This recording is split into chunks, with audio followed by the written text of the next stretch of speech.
Welcome back, Poggers, to another episode of the Pog State. I'm Atlas, finally back. This is, of course, Chronicler, Valdes, and Wolf. I'm so sorry that I missed out on the last episode and you had to have the bear version of me instead, whose mic quality was absolutely atrocious. Apologies for that one as well. But very, very happy to be back. And let's get into it. We just had our final semi-final here. Round 2 has been concluded. T1 in an epic 5-game series against Damwon Kia. And I think that we need to make this episode about what has happened in the playoffs and what we expect for the final, and then, of course, for Worlds immediately afterwards. So, gentlemen, let's wind the clock back just a little bit first and go into that first round 1 final, which was DRX kind of getting clapped. Chronicler? Yeah, I don't know if we have a lot to say about that one. Yeah. Deft really tried, and then it wasn't enough, and they kind of got dunked on. I don't think there was a lot more to it in that one. Yeah, I wasn't a big fan of how they drafted, but like Deft played very well, and it felt really sad because I think he was their best performing player, and it was his last chance at an LCK title and another one, and he didn't get it done in the end, sadly. I thought his Lucian play was somewhat inspiring and was reminiscent of Ruler's late-game Lucian play, but just wasn't enough in the end. I think that Live Sandbox continued to prove that they will just fight for no reason. At any point in the game, for any reason, they will just go in and fight against DRX or against Genji. But that's coming a little bit later. That's pretty much what I got from it. You know, the guys talked about Deft. Other than that, it was just Live Sandbox kind of like, we will fight you and win, generally. I like that you bring up the fact that Live Sandbox will just constantly fight, because what it sort of says to me is that sometimes it's great and other times it's not so great. Mm-hmm. As our second round 1 match was, of course, KT versus Damwon Kia. That was a 5-game banger, and I think we're a little bit split on our opinions of that particular series, because I personally just loved it. I think the last game, trading a Cloud Soul for a Nexus, it's really unfortunate that means you lose the game, because I think it's the correct choice. However, I know that, Wolf, you thought it was a bit of a messy series. I thought it was pretty messy. I think, I'm somewhat biased in my prediction, I guess. Like, I thought KT was going to 3-0 it. Like, I thought it was going to be cut and dry. I thought it was going to be potentially even more one-sided than the Live Sandbox DRX series, and I think KT choked a little bit in that series. I think they did not play up to their full potential. The expectations we had for them were, or at least I had for them, were very high, and I think in some of the games they reached that peak for fleeting moments, but overall I don't think we saw KT's best in that series, and I hope they can turn it around in the gauntlet. We also didn't get to see Damwon really show anything exciting or flashy. We'll talk about what happened in their next series a little bit later on. But for me, like, it was a 5-game series, but it was kind of cut and dry each game, and Damwon disappointed me in how they played their leads. Valdes as well, I think, kind of shares that opinion. Yes. And I don't know, it was fun because the final game ended in such an exciting anticlimactic way, but otherwise, it did feel like it was fun to cast, but from a perspective of, are these teams going to the finals? I want to say no. And Damwon made it closer than I expected against T1, but it was not the series I thought it would be. I think it was a pretty cool angle to see how, as any team in a best-of-5, you could essentially say, we're going to try to shut down this one player. We're going to really try to win this one lane. And Dr. and Kellen actually did a good job of that. I think aiming was pretty absent in that series, even though he had been good for pretty much the entirety of the regular season. So we were like ready to believe in him again. And then he just got kind of dunked on over and over. And, you know, we saw the Lucian come back, which seemed pretty unexpected to all of us, you know, even leaving that up multiple times for Dr. in the drafts was KT and saying, okay, we can get through this. And even with the Zerayumi not able to figure it out and not make the decision on the Cloud Soul and stuff like that. I also thought it was a nice story for Vikla. Even though he didn't win, he was basically the hard carry of the team because someone had to step up, and it ended up being the rookie, which was very against the flow, you know, because in the other series it was Deft, the major veteran of the entire series. So it was pretty interesting, you know, in a couple of ways for me. Yeah, it was Vikla and Cuz, I think, were the only one who were playing up to the... Rascal was fine, but not really a standout either way. And wasn't really able to punish Birdle in terms of actually getting like meaningful enough leads that it mattered, which we'll get to when we get to Genji Sandbox. Although that is, of course, Dove, who has his own thing going on. But for KT, the lack of form and kind of stability that we had seen for the entirety of the split, I think, was the only reason why Dama was able to really brawl their way through that. If aiming plays up to his usual level, maybe they win earlier. The only really good game he had was the final game, which was the Zero Yumi game, which kind of is a given, I think. And then in that game, they didn't even fight the fight that they really needed. That's another lean forward yes from Valdes. Yes. I have a completely different take. I don't think that it's about the KT bottom lane underperforming. I think it's finally the Damwon bottom lane doing what we wanted them to do the entire season. Because Dr. and Kellen, just to jump forward in time just a little bit, were one of the main reasons why we got 5 games in the T1 series, right? Dr. and Kellen are just finally actually playing well on this Damwon roster. And yes, I think that there were some misplays. I think aiming, dying 3 times, getting caught out in lane, like that was definitely a negative. But against Dr. Arm throughout the rest of the season, he would never have gone for those plays. They would have just rolled over and died, which is kind of what that bottom lane had been doing prior to that series. So Kellen stepped up big time, especially, I think. Yeah. His Renata especially was a great performance. I thought he had some of the best games he's played all year in that series. Yeah, agreed. I think it was DK earned their win and really showcased that the team is still one that you're always going to be afraid of, which is kind of in line with what could have been expected, but I don't think any of us really were. Weird going ballsy from enough. 2020 to 2021, and now here in 2022, Damwon are a dark horse. They are. You know, like not even like our 3rd best team after being our like number 1 world's prospect 2 years in a row. Just crazy how the torch has been passed, even though they pick up Dr. and Kellen there towards the bottom side, and we expect things to go back to being good. However, let's move forward. Let's talk about Chronicler's boys. Live Sandbox, they had a great series against DRX. They did. They did win a game against Genji. I think they performed exactly a little better than I expected against Genji. To be completely honest, that the 4th game is also a classic Sandbox game. But to me, the cool thing was, even though the score is very, very obvious and Genji was very clearly the better team, in terms of actual team fighting, how they set up their fights and how they execute them, how they buy space for their AD carry, Sandbox is actually, I think, the 2nd best team in the LCK behind only Genji, which is, I think, really cool. But their macro also sucks. Yeah, And their if decision-making they had also- all of their players for the fights, Yes. they would win all of them. Well, they that's- only have all their players for 15% Yeah, well, of the that's fights, though. Yeah, I mean that's kind of the Sandbox way, right? And I think that is exactly what makes this team very fun to watch. It's why I want to see them at Worlds, and also why You want to strangle them sometimes. you want to. Yeah, exactly. Really, I mean that's kind of the case. I think Narrator's that, disclaimer: he doesn't actually want to strangle them ever. Oh, yes. We don't ever wish harm on the We players. do not condone violence here. No, especially at Sandbox. I love that team a lot. They were really fun. Dove going 0-9-0 into immediately B1ing Renekton again was a highlight.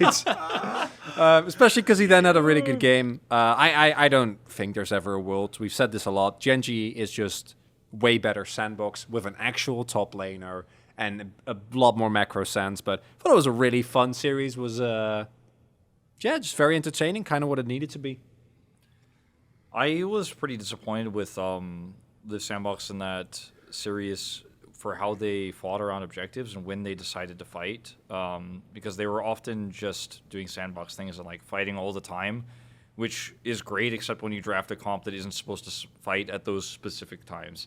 And they continually did it. Like the final game was the most disappointing one for me because they just went out with a whimper after having like such a great comeback in the run back of the 2nd draft where they banned the Renata. And then they go into that 4th game and they're just like, nope, fight here, even though it doesn't make sense. We're behind, and we have no positional advantage. And then they literally 1 minute later, as soon as everyone respawned, they're like, let's do it again. Of course. That's what got him here. And that's the kind of thing where like it's kind of cute and it's kind of funny, but this was like extremely egregious, and Prince looked very upset. I was very sad for them, but it was also just that's the end they deserved. If they were going to play it out like that, I think they definitely didn't need to do it that way. And I was hoping for, even though I predicted the 3-1 that did eventually happen. I was hoping in my heart that maybe we'd see an upset or a Game 5, and I don't know, maybe I just took that Game 4 personally because I wanted to see more from them, and they ran it down in those fights, and I'm very sad. I'm just really impressed that Liv Sandbox had it close for 2 games. Yeah. You know, like games 1 and games 2, I was like, yeah, like you guys did a great job. Like I was the only one who actually voted for Liv Sandbox. I was going for the upset win. It was a 3-2. Gen G are the much better team, but like I just figured that if they could get it that close, you know, it kind of gave me hope in my mind that, you know, maybe it is actually possible outside of a fun prediction. But yeah, I think it's a good look. I don't know if they can actually win Worlds, unfortunately, Chronicler, but especially because Gen G are like the same team but better. But I was impressed that at least, you know, a couple of games were close because they hadn't been in the series before during the regular season. They kept it pretty interesting, and when they were fighting, they looked mechanically very similar to some of the guys on the Gen G side, outside of probably Ruler, who kind of remains the number 1 by far. So, yeah, I was just pretty impressed. You know, at the end, you know, Game 4, I think they kind of just got tired. Like, it was just probably the players were just not up to it. You know, very much like Damwon Kia had only 2 days to prepare for this. Same thing for Liv Sandbox. Obviously, DRX was more of a walkover compared to KT, but yeah, it's rough to win one series, a best of 5, and then go straight into a best of 5 with Gen G. And then they performed and actually kept it close for 2 games, so I was okay with it. Because again, the most experience this team has, the player with the most experience on this team in best of 5s is KL.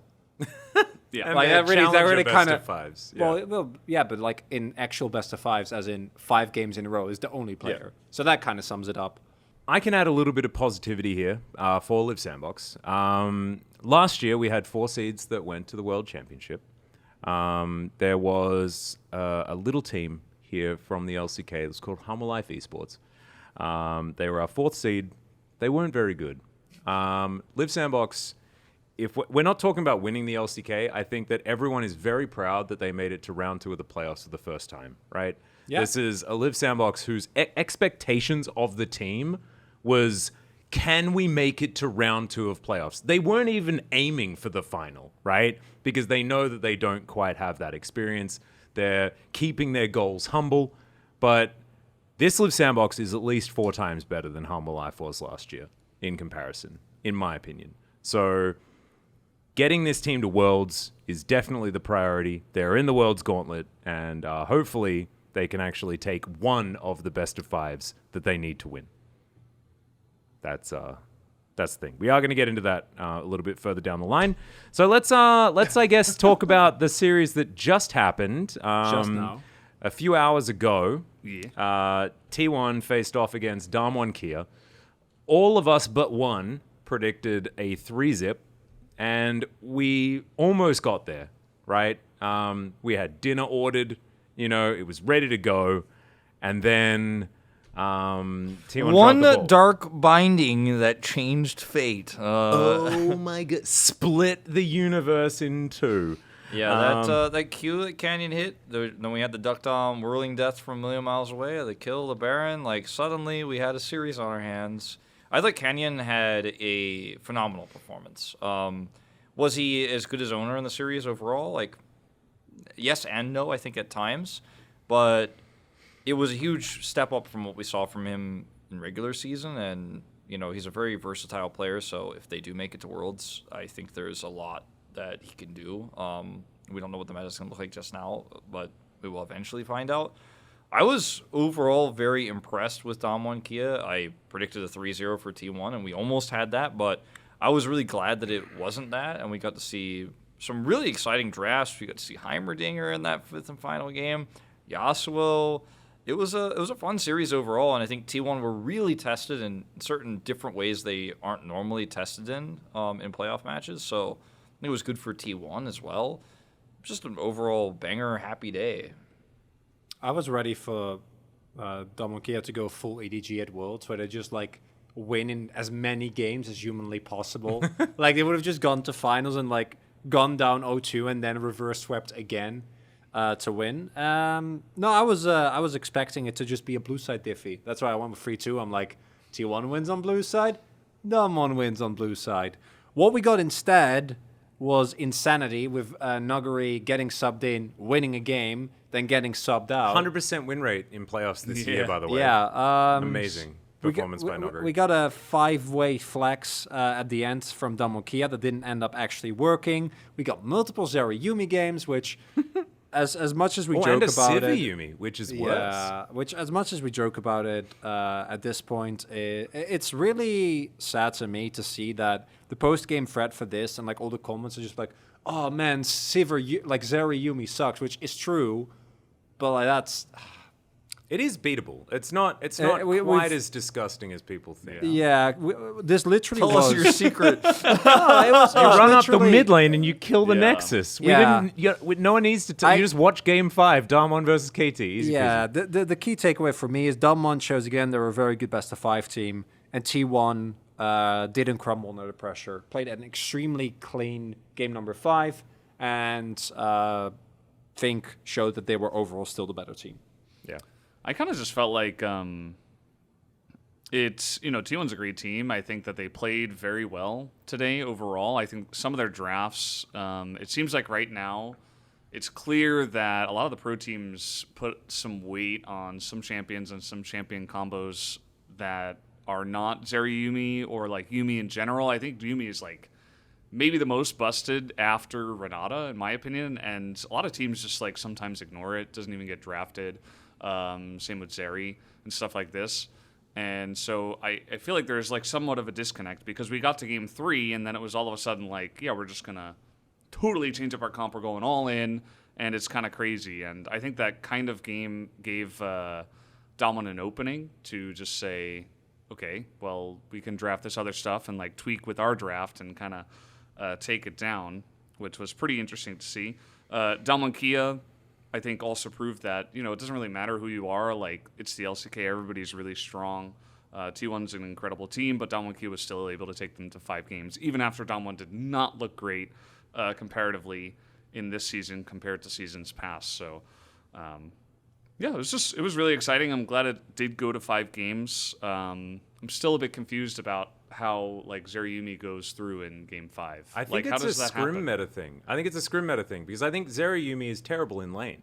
It's not very strong, right? And so you pick it in scrims, you get bodied. No. You just get bodied in lane and you can't play the game. And so what I assume happens is teams spend a whole lot of time beating Zeri-Yumi very comfortably in scrims. Then they get on stage, they can't play that tempo because stage games are generally way slower than a scrim game is. And so things are very, very different.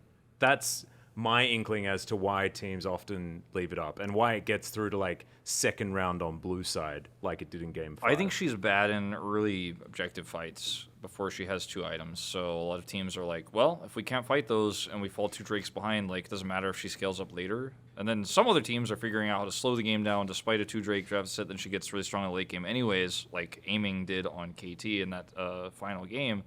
But, I mean, it's T1, right? So they have Guma, who we talked about this on the cast. Like, he hasn't been the greatest like late game Zeri player. He did it this time, and thumbs up, you did it. You got POG, but he's been more of a Kalista, Draven, lane prio, Sivir type. And so I think T1 were less interested in picking it up until they had to. Yeah. Yeah, nothing to add. I think overall it was already it wasn't necessarily great League of Legends, but it was a great best of 5.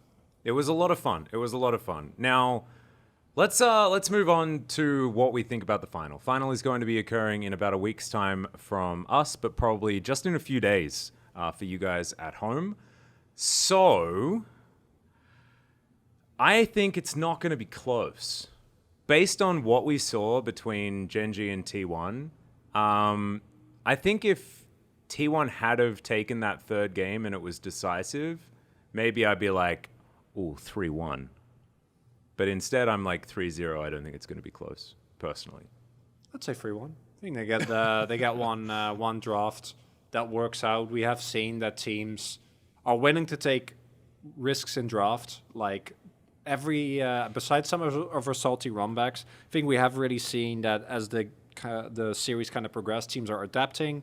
I think that even if Dom 1 go up 2-0, like I can see T1 getting a nice angle, able to find a win. But overall, it's a bot side meta, and the bot half of the map is not even remotely close. And as good as Zeus is, I don't think it matters nearly as much as how good Ruler is playing. So I think it's really tough to win when Guma had, I think, one actually good game. And besides that, to me, it felt like it was Owner and Zeus, again, kind of carrying. Zeus had a huge return to form. So yeah, it was just. I'd agree. He forgot his week 7 and 8 ways and went back to normal Zeus. I thought Faker looked pretty good too. Like he wasn't necessarily the hard carry of every game, but there were some really good moments from him as well. Like the Silas engage onto the Draven in game 2, where it was just like, oh, you just don't get to play the game now. And then Zeus follows up. He's like, hell yeah, brother, let's do it. Let's just dive the Draven over and over. And he kind of like led the team in that manner with his own play, but also probably calling for plays onto Duckdown multiple times.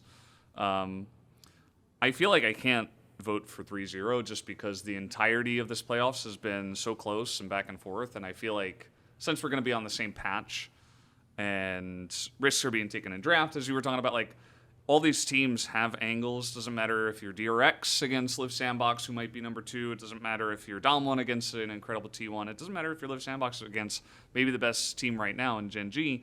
Everybody's taking like at least one game. They're finding some angle, whether maybe Gen G one time will be like, let's let through the Zerayumi because we have Ruler playing Twitch Lulu, and that's going to win. Like, and then they just get a win, and we're just like left baffled for why that was left up, and hopefully we don't see it again. I don't think Gen G ever care about what T1 plays in the bottom lane at all. I don't think they ever ban anything. I just think they just assume they'll win. Thing is, if they're on red side, I think they will ban Yuumi. Because I think, especially within their team, they understand how strong the pick is because Lehens is such a god on it. And he's proven it many times. And but they have Singed. I think they just banned Callista, and that is the one thing they. I think T1 will do that for them. Obviously, depends on who's on whoever team is on red side will ban Callista, and I think that's like the one thing we know for sure. And I also think that I would also predict 3-1 because I don't think a 3-0 is going to happen. 3-1, by the way. I didn't say a number, but 3-1 seems.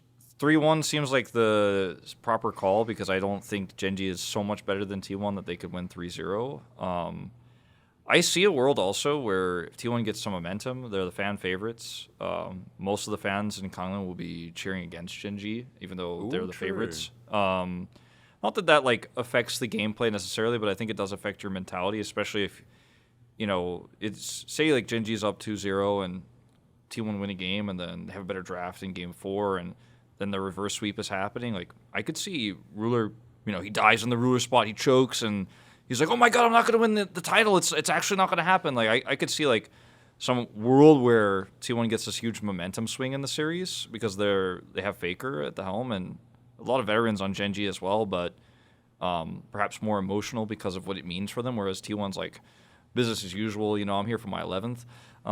So well, for one of them. For one of them, but like for the org, right? And for most of them, it's for looking for, or for all of them, it's also looking for back-to-back. And I think that in terms of the meta, like Ruler definitely the stronger of the 280 carries. Like that's indisputable. In the mid lane, definitely Chovy's the stronger. In the top lane, I think Zeus had a return to form, and I think he is the stronger player, but I think it is a little bit closer because Doran is much stronger on Renekton than he is on tanks. I think he's much stronger on Aatrox, which is a pick he's played so much throughout his career. So I think the top matchup, while I do favor Zeus, like it's not as bad for Doran as normal, I would say. And I think they will win one game, but I think all of the games will be exciting and close. I don't think we'll have any Doran, Akshan top games. I think all of the games. I think all of the games will be good, and I think they'll all be close. That's Hopefully my he bold picks it, prediction. though. He picks it, and then he can Avengerang his way back into the good books. Did you hear what happened? Is I They think it was- renamed his queue? No, I think it was Oh, 369 damn, that sucks. who streamed about this. Who was like, actually, Doran played it against me in scrims in spring, and then he completely boomed me like early in the lane. So you should thank me, T1, because I'm the reason that he picked it, which I thought was very, very funny. Classic. Wolf's point about the momentum thing, actually, like, it feels like somewhat of a caster meme sometimes, where people are like, oh, he's gaining the momentum, like, G&G have the 2-0, there's no way they can lose a game 3. That's, obviously not true. But when it comes to, like, Gen.G, this entire split, they have been, like, the gods. They're on top. They defeated T1 in all these high-pressure situations, but, like, how will they handle even one game loss, I think is very curious thing to think about, because if it happens, maybe it's one of those like double prediction things where it's like, if Gen.G are going to win, it's going to be a 3-0, but if they lose, it's going to be a 3-2 to T1, because they're going to get 2-0 and then they're going to get reverse sweeped, and all of a sudden, like, they're going to see their world falling between their fingers because they haven't really lost at all. They have the highest game win score. They've only lost 4 games? Yeah, I mean, 30. it is the Plus highest 30, on record. so 6 games. 6 right? games, yeah. Yeah. 6 games, so like maybe in that moment it's like, oh crap, we're losing hold. Maybe this is where they feel the most pressure they ever have before. There's a moment where, like, since T1 will be the massive fan favorites, like, let's be real. Let's be realistic here. Like, we might even be looking at like a 75-80, to 20 split of T1 fans to Gen.G fans. Even though Gen.G is a very popular team, like, that's just how it is. And like, you lose that one of those games, and the T1 players are hyped, and they're like punching the ceiling, jumping up, taking their headsets off, and walking out, and they walk out on the stage, and the Gen.G fans or the Gen.G players are taking their sound blocking headsets off, and like they hear the fans screaming, and they look up and see outside the booth, like, the T1 players just walking backstage to go to the coaching booth. Those are the moments where, like, the fans get in your head, right? And you're like, oh man, everybody wants me to lose. Like, everyone wants this team that I'm facing right across from me to win. And I think, what happened at MSI was very unique and weird, because like T1 had the crowd there, but the enemy team like wasn't there. Like, it was online. I think this is a different world where T1 actually get like all of the buff because the crowd is for them and against Gen.G, and I don't think it's going to make them win the series, but if it gets into Gen.G's head, it could be a factor. I think they've got too much experience to let it, though, right? Because every single one of the Gen.G players has been that for their whole career against T1. They have a lot of experience in getting second place. Yeah, that's what I'm They saying. have a lot of experience That's what I'm like saying. losing under the pressure. But I mean, that adds to the hunger, right? As well. I- So, like, you could imagine that Ruler has never needed a final victory more than right now. I don't think anything's gonna matter. As has been time in the past, there is a point where I think a team reaches supreme confidence to a Critical point. mass. Yeah, they reach Yeah, I critical was mass. thinking where critical it's- mass Yeah, as well. where you start to get to where we talk about inevitability. Damwon was, of course, the most recent example of this, where, like, no matter what happens, with how dominant their split has been, with how much better they've been across such a long period of time, I think that Gen.G truly, like, it's...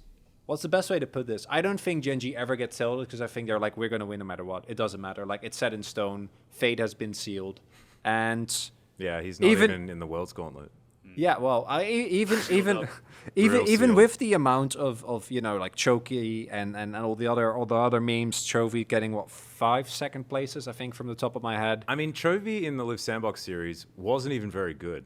It He was didn't, there. it didn't matter. He lost his first RE game. Yeah. Yeah, but like he also had a pretty forgettable series. Yeah. Closer, I think, was the best mid lane of the series, but it didn't matter. But yeah, I don't think any of it matters. I think Gen.G have earned our confidence, and no amount of like curses is going to make me doubt that they will be very clearly the stronger team, and they'll be the heavy favorite from the LCK as we go into Worlds. Because if you look at the run, like historically, right, like whenever a team has been this dominant, they win. Well, this is the really cool thing. This is what I want to talk about with you guys. So now we've got T1 that made it to plus 29, tying the record in spring. Every time a team prior to T1 getting it, they've won Worlds. It was Dalmonkir in 2020, and it was SKT in 2015. But now we have Gen G that have now broken the record at plus 30, where you can't have two teams that can both be the world champions. Does this mean that it's T1 versus Gen G in the world final? Like, does it have to be like a rematch of 2017? Like, No, it'll be in the semis, and that will be called the true final until we lose to LPL in the final. no. Brandon already knows. It needs to be 2018. I've seen this script way too many times, guys. No, it needs to be 2018. No. It needs to be the quarters, like KT versus IG. Yeah. And then all our Live Sandbox do the Live Sandbox thing, completely bomb out of groups and in last place. Damwon gets beaten in the quarters by G2. and Genji ends up losing to the eventual winner of the Gen G whole gets tournament. like 3-0'd by JDG, and like in the round before, Liv Sandbox took them to 5 games, and we're like thinking, is Liv Sandbox the best Korean team that we have? Oh my god! I don't know why I chose JDG. Are they even doing well at the No, moment? they're Yeah, like Top that's- and JDG are I think okay, the good. front runners. All right, I great. think they might win the whole thing. Anyway, that's another regions podcast to have. Yeah. If you No, guys not want us Worlds, to be I on mean the LPL. We'll see LPL, what I happens. see. Yeah. But I think it'll be a really cool finals. I don't think there will be a 3-0. I think we'll have close games, as Wolf was saying, because I think these two teams are evenly matched. But I believe in Gen G being just too clutch and believing too much. I don't know if you can beat that. I also think for this roster, if they don't do it, they won't ever do it. I think this is like, if you can't do it this time, like if this 5-man team can't do it this time, they will never do it. Maybe I'm not saying like Ruler's never getting a title, but like might have to do it on a different team. I mean, he's getting older. He's been around for so long. Like if Chovy can't get a title this time, I'm like, are you ever gonna get one? Like this is the best chance these players have ever had going into a finals, in my opinion. And I hope they don't choke. I hope they don't toss it away. But like, I don't know if you can come back from having like this much of a dominant lead, being this much the favorites after being in so many finals as Chovy before as well. Like, if you can't do it this time, like, I don't know. Yeah. I don't know if they ever do it. Yeah. Also, T1 has been the underdog in the past and won anyway, so it's like the T1 finals buff. It's just like a thing in the LCK. I don't know. Like this time, it feels like it's impossible, just like, with Dalmon in past finals, but I don't know. Maybe this is the time that T1 randomly like step up their game and Zeus becomes like the next legend of the LCK. We Could might happen. actually Already see is. Gumayushi Carrier actually step up, right? Like throughout this whole, the reason I'm saying it's a 3-0 for Gen G is because I don't think Gumayushi Carrier have played well enough. They haven't shown us that they can be anywhere near good enough. Outside of round 1 of summer, but they haven't looked like round 1 of summer for a long time. Even in their most recent series, they were just never up to that. And I think that if your bottom lane is that far behind Ruler and Lehens, you never win against Gen G. We also haven't really talked about Gen G's meta reads yet, but I like theirs the most together with Sandbox. I think the upper half of our teams had a way better read on how to play out the game right now, which picks to prioritize. I think T1 is pretty far behind in that regard as well. You didn't like Frozen Heart Hullbreaker Camille? Well, the Frozen Heart I think was nice. The Hullbreaker not so much. But it's not just the items, right? It's also what they prioritize in drafts, how they play around, what their opponents are doing. I think that Gen G overall has a really good understanding of what it takes to win on this current patch. And T1 are still playing through topside, which worked today, but I don't think it will work against Gen G. Maybe they feel like they have to. Well, they do. Yeah. Yeah, they don't have a choice. I'm not saying it's a bad choice, but like, as the meta stands right now in the LCK, that shouldn't really work. Yeah. Any Yeah, thoughts? pretty Butch? much Yeah. agree. Yeah, I think I've kind of given all my thoughts on this one. Like, I don't have much else to add. And I think sometimes we've gone into these finals with like an hour-long discussion of how it's going to be. And I think the fact that this one is pretty succinct says it all. Yeah. Yeah, no, I think I agree with you guys. Although I feel like I'm like the most sure out of everyone. So I hope that it's actually a little bit more in line with your guys' thoughts. I think it's a good it's a point. bit bleak thinking that it's just going to be a 3-0 because they're never the most fun. I think it's a good point you made, though. Like, a lot of the way that Gen G wins is certainly through the bottom lane, and that doesn't have to be the only way that they win either, so they have a lot of different strengths as well. And I have liked their meta read the most. But it is a final. It is a best of 5, so... Yeah, and it's T1. It's crazy that also, like, the best AD carry matchup that we might have had was Prince against Ruler. Even though Gumayusi was obviously through spring and up until, the beginning of summer, like, touted as at least top 2. Now it's like, we'll have to see if he reaches that He form wasn't again. top 5 Yeah. in all pro. Yeah, I mean, No? that kind of says a lot, Yeah, I think I had Teddy above him. Yeah, or Deft. Which I is just a want wacky thought. I want Ruler as somebody like if it's a massive T1 crowd, like they win and it's like pretty quiet, library crowd just to come out like He would. I want to Yeah, see he something would. like that. I want to see some Prince would. ceremonies. Doran says he's singing if he wins. I think there'll be I a don't know lot if of it's gonna- Gen G if he fans. should- I think if he there will be a should, but- lot of I'll Gen watch G that. fans. Imagine thinking that Lahen's shouting will not be enough to fill the whole arena. Uh-huh. Give that man a mic. True. So, let's bring this conversation towards Worlds. Sorry. Now, we have the Worlds Gauntlet locked in. It's set in stone because both T1 and Gen G are going to Worlds. Congratulations on first and second seed. Makes this episode extraordinarily easy. Do we know his first Brilliant. and second seed, by the way? No. Yes, whoever wins next Yeah. week is first first, seed, and then second seed is the one who doesn't win. Yeah. Yeah, because they'll have the most championship points. I don't know why I went full Looney Tunes. That was very strange. Anyway, we've got Gen G T1 for the OGs, right? Because it's got Faker, it's got Ruler, right? They were in the bloody 2017 final together 5 years ago. That's absolutely crazy. Chovy's there as well. We get to teach everyone about looking for CS, which is absolutely brilliant. But then it is Peanut. and Peanut's back as well, and he's bloody adorable. I do think that it really will just depend on the form of the players that day. Like whichever team we send will not have an issue in play-ins at all. But it's after that where we're like once we get to groups where I can see a team like Sandbox or KT really make a big splash and kind of surprise. Damwon kind of goes without saying with the experience they have. But I can also see them just get completely. I think it doesn't matter because, like, no matter what happens, we have to win Worlds before anyone actually thinks we're a good region. So we don't need to get every team out of groups. I don't care about that anymore. It's also we have no idea Nobody what the cares about that anymore. yeah exactly Yeah, doesn't it's matter not a thing. yeah No. Getting 3 teams to semi is not relevant. Did you win MSI? mean No, four. you suck. Yeah.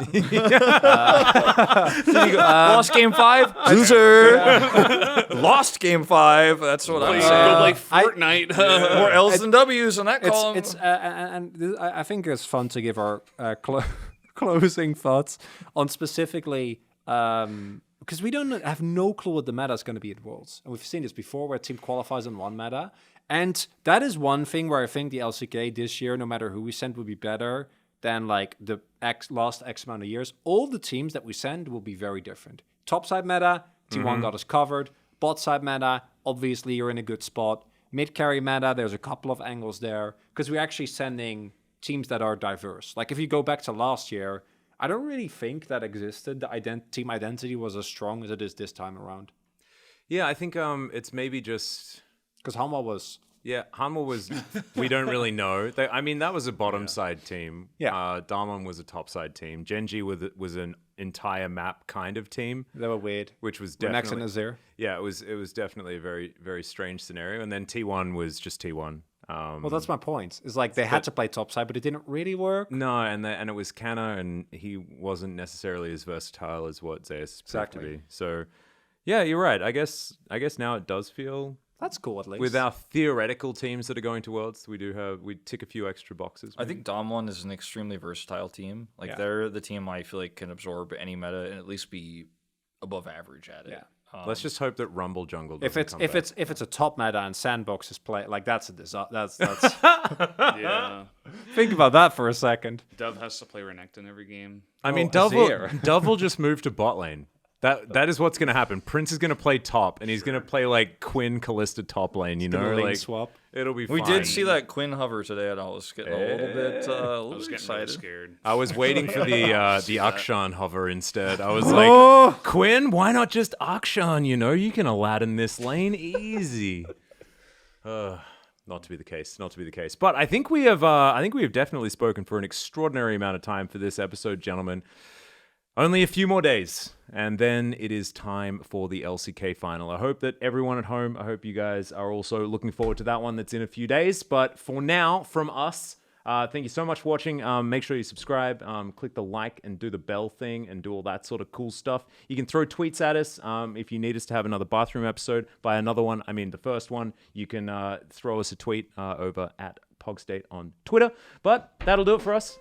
Stay sweet, guys, and we'll see you next time.